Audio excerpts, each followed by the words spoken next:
What is up, YouTube? It's your girl LexVisionary. Welcome back to the channel. Today we're going to be talking about books that every fashion designer, clothing brand owner, whatever should have. Now, these books are going to be separated into three main things. One, graphic design. Graphic design is an essential when it comes into fashion and fashion industry, whether it's marketing, obviously graphic tees, tech packs, advertising, lookbooks, whatever, you name it. Graphic design is an essential piece within fashion. There are many things you can do within graphic design, skill sets that you can obtain that can help you along the way within your fashion career or just your career in streetwear fashion period or whatever you pursue. Two is going to be more so for the people who are seamstress or sewers or tailors, whatever. And then also three is going to be inspiration. Books that I feel like you should have. It's cool to be inspired digitally, but I think it's good to have something on hand that you can look through your archive and be like, okay, like I'm inspired by this, and you can pull from different things. So I'm gonna show y'all those as well. So first, we're gonna start off with the books tailored towards. So really, these books are really good for clothing brand owners, really good for graphic designers, and really good for sewers, seamstress, whatever. So I guess you could say this will really be must-have books, I would say, that anybody who's into fashion should have in designs. Book number one, Fashionpedia. This is pretty much a fashion book that really tells you everything about, from the manufacturing process. It goes into, the product, the garment. As y'all can see, like it goes into all these different things within the book. Different garments and stuff like that.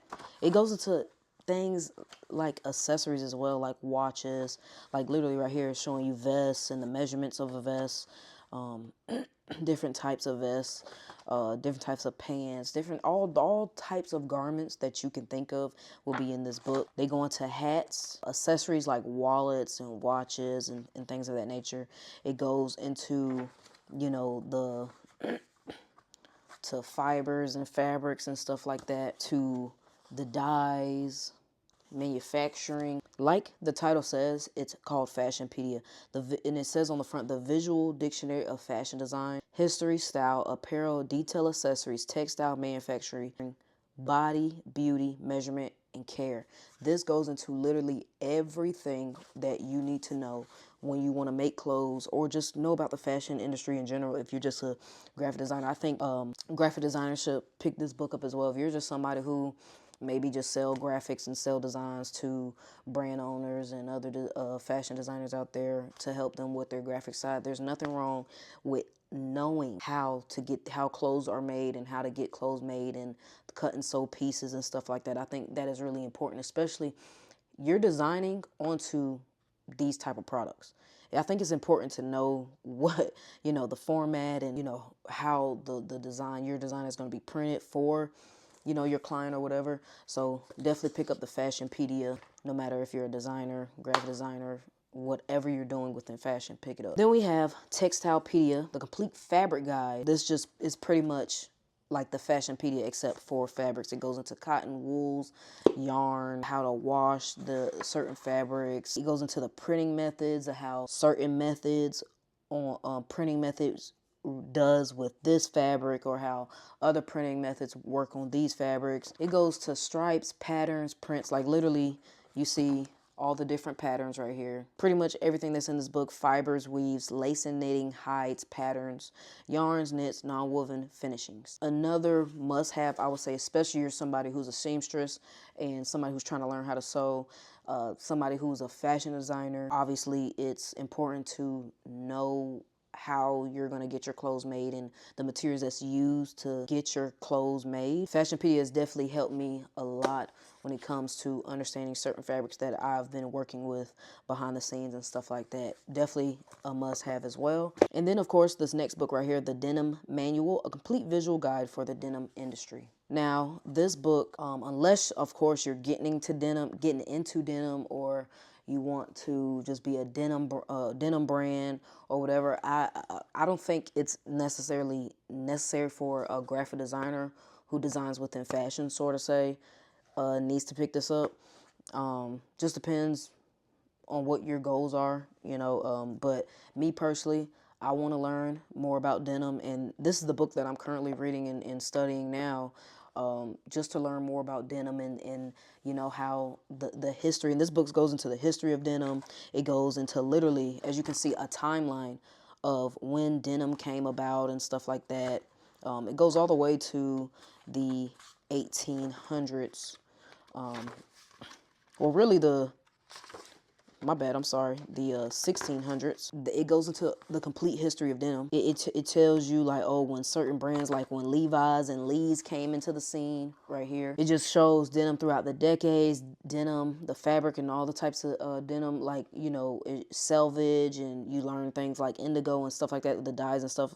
The complete denim wash library is in here. Denim design, functional to fashionable, denim garment dyeing, and the maintenance guide. So everything about denim is in this book. Literally everything. The history, the product knowledge, the fabric, whatever. You know, this is definitely a recommended for me as well. These 3 books right here, point blank period.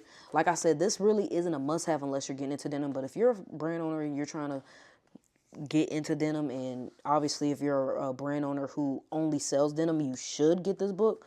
But these are definitely the 3 books that I would say get if you're a designer, graphic designer, seamstress, whatever you're trying to do. Definitely get these 3 books. And those are the books that I was saying on the sewing and seamstress side. But honestly, now I think about it, everybody should have these books. That's just my personal opinion. And then we're going to move on to the graphic design book. So first and foremost, I'm going to start off with, I think, a book that could help out anybody. It definitely helped me out, and it's good to come back and just refresh my memory. Like, I've been doing graphic design for a long time. I'm self-taught, and when you're self-taught, like, you have to have a refresher every now and then on just the basic design principles or whatever. And this is pretty much the design principles in one book. Graphic Design for Everyone. Understand the Building Blocks So You Can Do It Yourself by Calf Caldwell. This goes into design principles, color theory, typography, layout, composition, all this stuff into one book. It's just pretty much your basics. It goes into imagery, branding, audience, whatever. Like, it literally is, I would say, a must-have if you're getting into graphic design and you really want to understand the basics of design in general, graphic design. Then we have another highly recommended book, especially for everyone out there who's big on logos, for all the designers and all the brand owners or clothing brand owners out there that is trying to design themselves. Draplin Design Co. Pretty much everything by Aaron James Draplin, who is like a legendary graphic designer. And on the front, it has pretty much all the logos he's done, all the back, all the logos he's done. Well, not all of them, but stuff he's worked on. It goes into a little bit of his story and stuff like that. And then you just pretty much learn what he has learned over the years.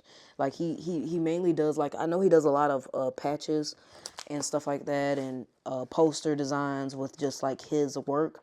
And I know he sell like merch, his own like merch and stuff like that. He is probably one of the most well-known graphic designers in modern times right now. I would say, at least for me speaking, over the past 10 plus years for sure. As soon as I got into graphic design, I knew who Aaron James Draplin was. So definitely see about him.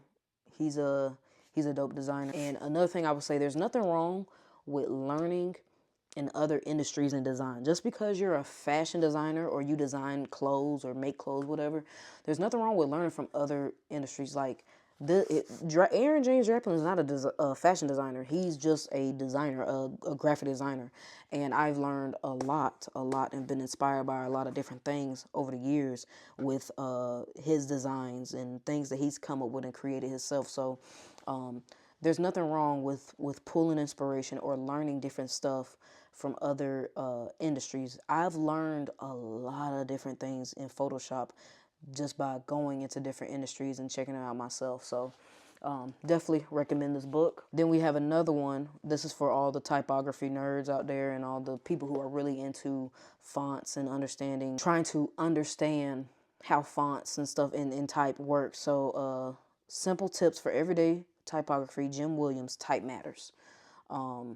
This is a book that I'm reading currently, so I can't tell you like, oh my gosh, like I've learned everything. No, like like it goes into like literally how certain letters are just build. You know what I'm saying? Like you see how detailed it goes into certain points within a font and stuff like that. You learn about like making sure your type matches, which you pretty much learn that in this book as well, making sure like your typography makes sense with the design you're doing. But this I would say, this compared to this, when it comes to typography, definitely definitely is a good one. These two together are good together. It goes into details with letter spacing, kerning. I'm literally on this part of the book where it's called selecting a typeface, and like I said, it just lets you know like you want to select the typeface that makes sense. Like if I was to run a bank, I wouldn't want like a font. I don't want to choose a font that's like, okay, let's say squiggly, like goofy, funny, quirky. Like I want people to take me seriously. You know what I'm saying? And you know, that's why branding and stuff matters, because if you're going to a bank and I see the bank is branded like a McDonald's, I don't know if I'm going to trust that bank like with my money, you know what I'm saying? Like, and it just depends. Like, I don't like to even put rules on stuff like that, because I do like how certain brands do certain things. Like, for example, of course, like Johnny Cupcakes. Anybody know who Johnny Cupcakes is? He's a legendary artist who basically sells t-shirts for a living in his shop. He has a bakery shop that is really like a t-shirt shop, but it's ran like a bakery. Like the inside looks like a bakery. You would think you're walking into a bakery until you realize, oh, this is, oh, they sell merch here. You know what I'm saying? And it's cool if you're doing stuff like that with that type of business, I would say. I just don't know how well a bank that's kind of like designed like Ben and Jerry's or a Baskin Robbins or a Dairy Queen. I don't know how serious people will be willing to put their money in that bank, you know. So type matters. And last but not least, and like I said, this is just me going over the graphic design part. I don't have every graphic design book. This is just part one of this video. I will do an update in 2026 of every book I feel like every designer should have. But on the graphic design side, this is my number one. Logo design, especially for the logo designers out there who really specialize in logo design. But this is my number one because it literally has, I pull inspiration from this not only for logos, but for my graphics as well. This literally has every industry's logo. Well, pretty much every industry, big, like noticeable, and even some that you might have heard of and the company is not here no more, but the design, the logo was so good. Like it literally has every industry. So let me just name a few of the industries that it has that you could look up the logo. So one, consumer products and retail, like bicycles, children care, health and beauty, home appliances, home care, kitchenware, office supplies, blah, blah, blah, blah. Then fashion apparel, which I love fashion apparel, accessories, clothing, eyewear, fashion labels, footwear, luxury sportswear, finance, banking, credit cards, financial service, food and drink industry. Like it goes into a lot. So let me show you let's go to 148 food industries. Y'all gonna see. Literally has Burger King, McDonald's, literally. Has Tyson chicken nuggets, has Kraft, Nestle, has the Jack in the Box, Subway, Domino's. And then it has different versions like the Dairy Queen one, right? It shows the different versions of the Dairy Queen logo over the years. Like some of the stuff I have never ever heard of, like Chi-Chi's. Like what the heck is that? Somebody tell me what this is. Like I said, some of the stuff I've never heard before. They got the Milky Way, the old Milky Way logo. Like look at the M&Ms. This is my first time seeing this. Look at the M&Ms logo. This is from 1972. I don't know if y'all can see that so clearly, but 1972. The old Haribo logo. Dang, I didn't know that was a German-based thing, but cool. I could go on and on, man. It has a bunch of stuff. Then, of course, we have the fashion side. It got Von Dutch up here.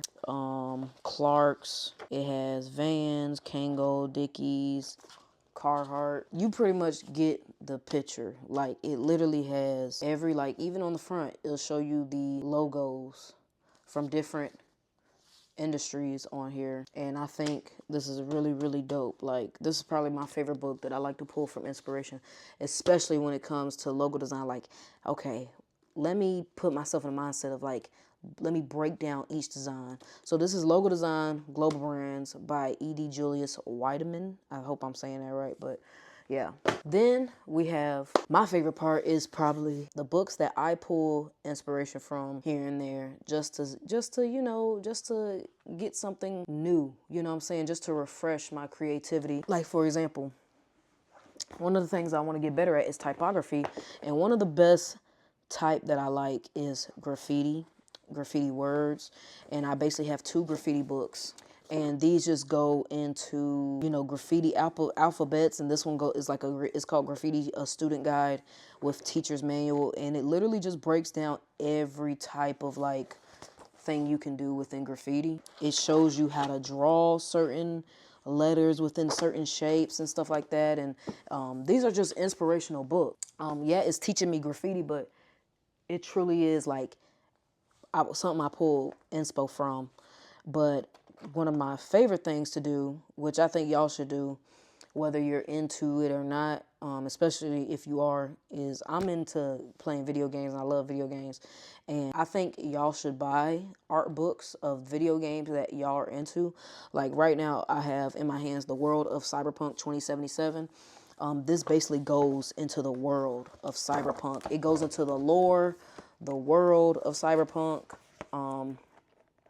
You know, it goes into like the gangs that's in the story, the vehicles, you know, really everything Cyberpunk is in here. Like I said, it's called The World of Cyberpunk 2077. I can pull anything from this book because I might look at this character and be like, okay, what do I like about the character? What do I like this design? What am I pulling inspiration from? What am I liking, or what am I seeing? Like literally break down. Don't just look when you're pulling from inspiration. Don't just randomly look and just be like, oh, I like that, let me copy it. And no, pull something. Oh, it's the colors, or I like the cut of that jacket on that character. Let me see how I can use that cut in real life. Maybe the logos of like one of the gangs in, you know, Night City inspired you to make a shirt design that like kind of fits that aesthetic. Anything you can pull inspiration from. Like I always say to myself, inspiration really truly isn't hard to find. It's just you're in your own head sometimes. Like be yourself, be free, and the world literally is your oyster. Like God really did his big one when he made the world and then made us in it. And the things that come from like certain people's minds is beautiful, you know? So yeah, buy inspiration books, buy a vinyl record book, and look up the vinyl covers and be inspired by that. Like it's a lot of things you can pull inspiration from. You just have to go out there and look at it. Like don't just go on Pinterest all day scrolling. Like I don't care what nobody says. There's nothing wrong with pulling inspiration from Pinterest, but when Pinterest is your only sole inspiration, in my opinion, it just feels like you're cheating yourself. You know what I'm saying? Like really live life. Like that's another thing. Live life. Go out and live life to find inspiration. And maybe I'll do another video of how you can get inspiration and how do you be inspired. Like a lot of people don't even know who they are and what they really like. Maybe that's another video I'll make sometime soon. It's your girl, LexVisionary. This was books that I think every designer should have. I don't know how I'm gonna title it, but you know, you'll get it. If you're in the fashion industry, this video's for you. Even if you're a regular graphic designer, I think you could pull some key, you know, notes and nuggets from this video. So yeah, it's your girl LexVisionary. I love y'all. God bless y'all, and I'll see y'all on the next one.